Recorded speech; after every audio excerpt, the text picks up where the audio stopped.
This is Susana Bartolata Mix Vlog.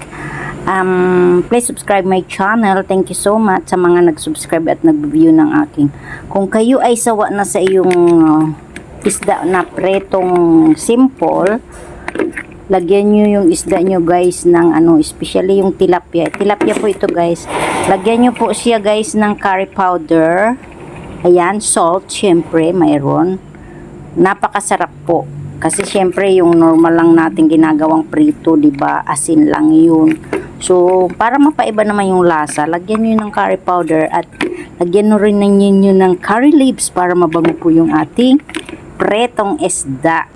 Mainit sa ang ating kawali. Ow! Tumalon. Ayan. Oh, 'di ba? Para mapaiba naman yung ating preto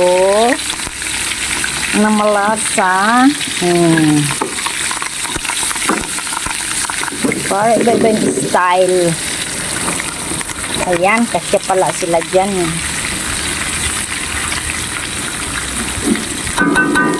Ayan guys.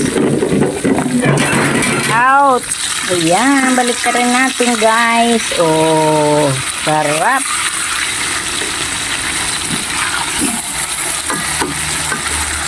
Sarap ng ating pritong tilapia na minarinate natin sa curry powder. Para mapaiba naman yung lasa. Para hindi ka maumay sa normal na pritong isda.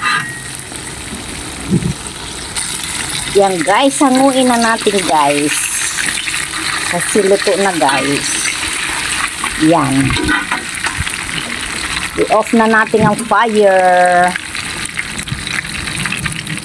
So, hahanguin na natin. Lagay na natin dyan sa ating lalagyan.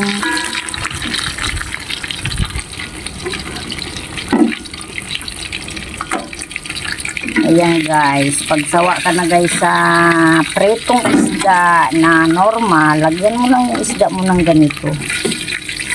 Para mapaiba naman. Oh, diba? Ayan. Ayan, delicious. Thank you so much to all my subscribers and my viewers. I love you all guys. Bye.